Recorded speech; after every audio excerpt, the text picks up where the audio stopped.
So is this mic better? Is this mic better? Yes, use that one. Also, Dr. Belcher, could you pause just a moment where you ask us if we have questions? The AV technician will try to remember as soon as he sees the thank you screen to unmute our phones, but we're not given enough time to respond. Oh, did you all have questions?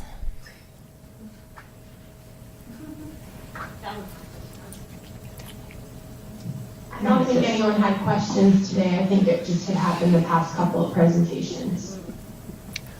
Okay, we'll be more patient. So this is better than this one. Is that right? Much better. Okay. Yeah.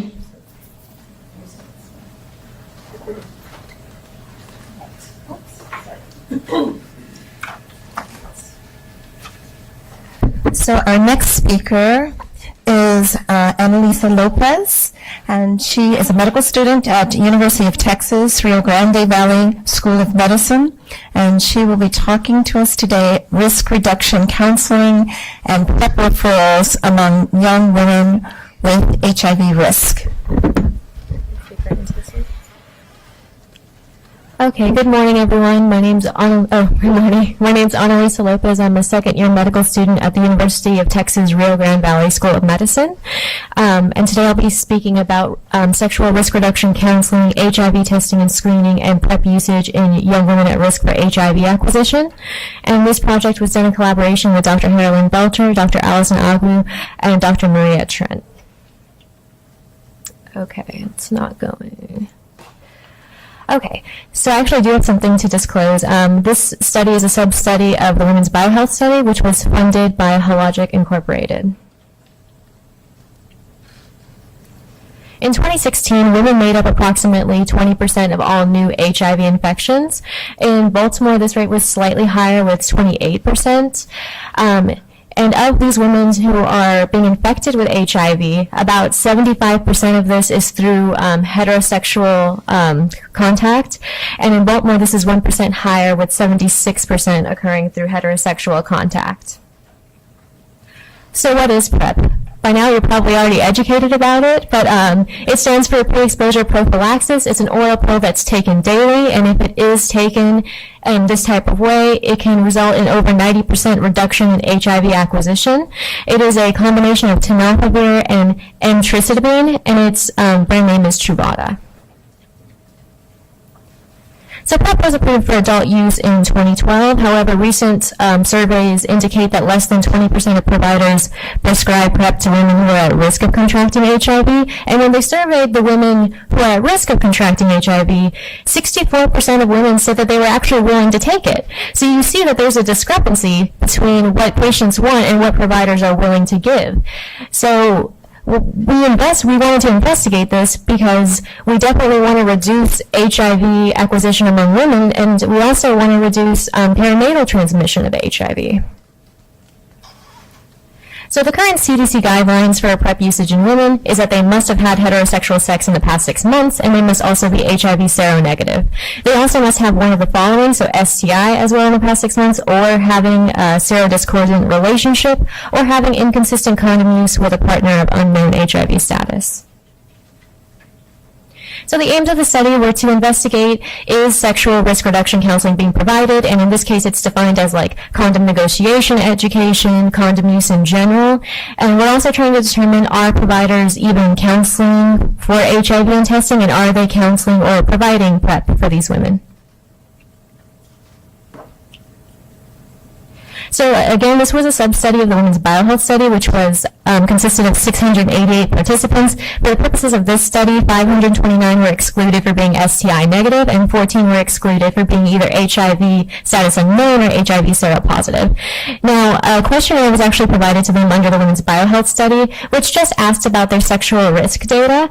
And for the purpose of our study, we just looked at the electronic medical record, otherwise known as EMR, to see, was risk reduction counseling provided? If so, who was it provided by? Was HIV screening provided? And was PrEP counseling provided or prescribed?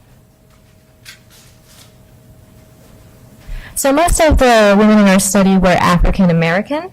and most of them are between the ages of 13 and 24. So what we found is of the 145 women that qualified, only one woman was educated on PrEP. We also saw that pregnant women are really not being provided as much risk reduction counseling as compared to non-pregnant women, especially if they were over the age of 25. And I'll go over that in just a moment. We also found that most women were monogamous. So the most common STI among the women in our study was mycoplasma genitalium, and most women, 80% exactly, were presenting with only one STI, while 0.69% presented with all four. In all of our studies, 67% of women had a record of a previous STI. So the first thing that we wanted to investigate was having a history of an STI. Did it have anything to do with if you were provided risk reduction counseling or PrEP counseling? And we found that there was no significance between these two variables in whether they were provided risk reduction counseling or HIV testing. However, when you look at pregnant versus non-pregnant women, you see that there is a clear significance. In general, when comparing pregnant to non-pregnant women, pregnant women were 84.4 times less likely to receive risk reduction counseling services. And if they were pregnant and over the age of 25, this was about 136 times less likely. And that was across the board, whether it was by provider or risk reduction specialist. HIV testing was also not provided as much to pregnant women, with pregnant women being 5 times less likely to receive risk reduction counseling. However, luckily, STI treatment had nothing to do with whether or not pregnant or non-pregnant women were being treated for their STI. So going back to the number of concurrent partners, this was actually at least a shocking number for me in looking at this data, because 90% of the women in the study were monogamous. And usually when you're assessing women to see are they engaging in risky sexual behavior or non-risky sexual behavior, you ask them, how many partners have you had in 90 days? How many partners do you have right now? And how many partners in your lifetime? And this shows that perhaps we need to change our approach to how we counsel women in areas that have high rates of concurrency among the other partner.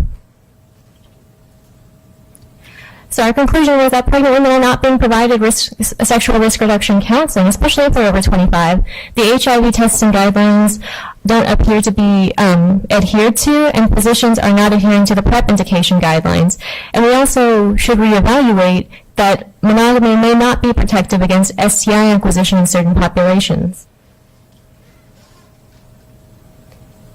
So some limitations of this study. This was done in an urban setting with predominantly African American populations. So although that is the perfect population to be able to study these kinds of trends in, it's not exactly generalizable to other populations that don't have these demographics. There also might be a variation in provider documentation on how they document their counseling for PrEP or STI in the chart.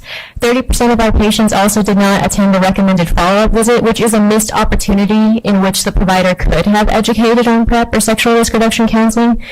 Regarding mycoplasma genitalium, it's actually relatively new in the STI guidelines, and it's still currently being researched exactly how to approach that in a clinical setting. And PrEP guidance has actually been less explicit toward women until recently in 2017.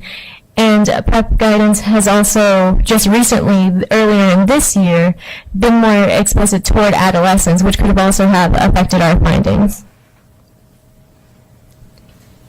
So what does this all mean? Well, if pregnant women aren't being treated for STIs, well then that means that their children are more at risk for neurodevelopmental defects, blindness, chronic lung infections, and the women themselves could be at risk for pelvic inflammatory disease or increased risk of HIV transmission.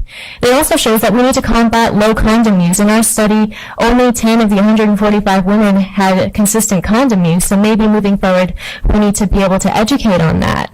And when we tried to assess to see, is this cost effective to treat every woman that would have qualified, it would have cost the clinic $224 million, so right now it's really not cost effective. However, I suspect that when the patent for Truvada is expired in 2021, we might be able to evaluate that and implement that. So this definitely eliminates the unmet need of risk reduction counseling and PrEP education, and also displays the low provider adherence right now. So future steps. Speaking of low provider adherence, we actually just launched another study where a provider opinion survey just launched on last Friday, which is basically trying to evaluate why are providers not providing PrEP and what type of scenarios do they think PrEP is appropriate. So hopefully that'll illuminate what exactly is going on, the relationships there. I also suspect that PrEP is currently being investigated to see if it can be provided as a shot, if it can be provided in IUD form, and if that increases patient adherence, that actually might increase provider belief that this will work in these kinds of populations. And this study definitely shows that we need to continue work on sexual risk reduction, which we're currently doing right now with our Tech to Check study, which is aiming to decrease viral load in those who are already HIV seropositive, and the Experience study, which is aiming at educating couples who have either one of them has tested STI positive to use more condom use and engage in more protective behaviors. So special thank you to Dr. Trent, Dr. Belcher, and Dr. Alu for just their amazing leadership and guidance, as well as the Centers for Disease Control for funding the Ferguson RISE Fellowship Program. Here are my references. Are there any questions?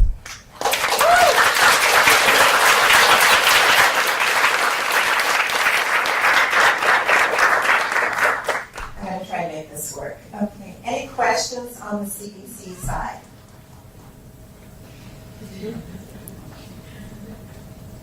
Hi, this is really remarkable in terms of the lack of adherence, and it, I think, speaks partly to that you can have information out there, but it doesn't necessarily get implemented. And I'm really looking forward to the results of your future studies. And I'm wondering whether you had some sort of really preliminary thoughts back of the envelope of what is, I should say, what is not going on. Thank you for that question. I was also very curious. I've definitely been looking every day to see how the results are turning out on the new study. And some very, very, very preliminary results seem to be that there seems to be some sort of discordance among how providers see PrEP usage. Some people believe that this population is at risk. Some state that they don't think that this is the population that needs it right now. And it seemed that there was also, because we provided them some different scenarios, like explicit scenarios, to see which ones they would choose to educate or provide PrEP to their patients on. And I think that there's also possibly just not a lot of knowledge on the current guidelines, as well as just different opinions on how to treat certain patients. So I'm definitely excited to see when those results come back.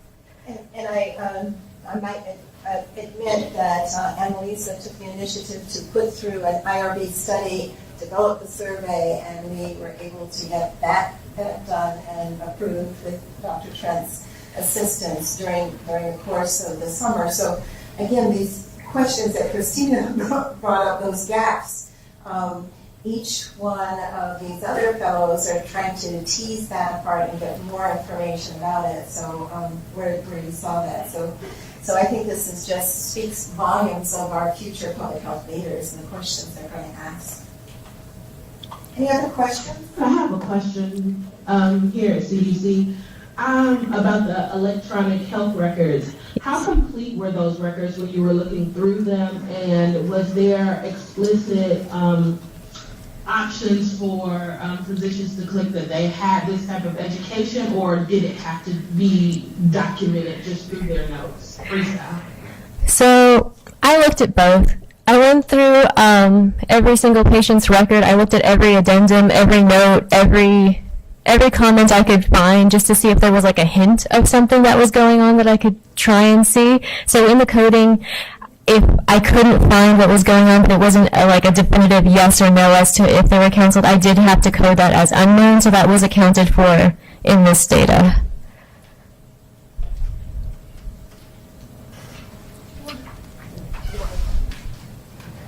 I just wanted to comment that in our clinic, so this findings is taking place in a clinic that has huge resources for young people. So we have separate risk reduction counselors that are funded by the Title X program. And so they have to document every time they communicate with someone. I think a big issue is that patients don't return. So that 30% that Annalisa talked about, they don't come back. It's like the public doesn't understand. And so one of the things I'm really excited about is, so Annalisa has some other skills that she has to share with you, but she actually has a background as a graphic designer. And so with some of the social marketing that we have to do around reaching patients, getting them back in for care, to get them enrolled in research studies that provide care, I think those are the kinds of things she's also been working on with us on this summer, because I think that young people are expecting some kind of different messaging and imaging in order to draw them into care, and I think we really have to work on that.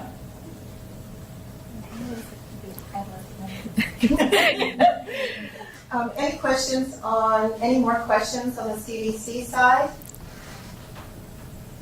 Any questions on the Baltimore? Okay, thank you. Any questions on the Baltimore side? This is Aubrey.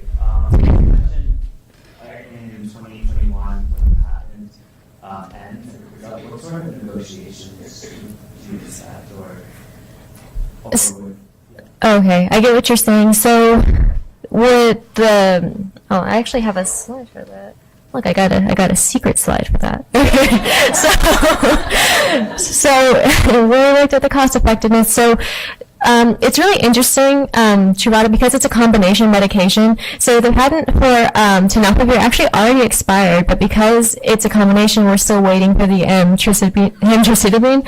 And the 90% reduction in cost that I found, I looked through different articles and scientific reviews to see what their estimates was. I do think that there already are fee assistance programs in place by the brand itself.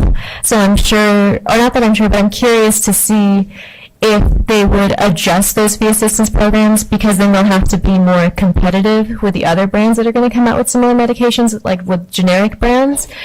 But I don't know exactly how that's going to be negotiated, like with government programs, or what the details of that would be.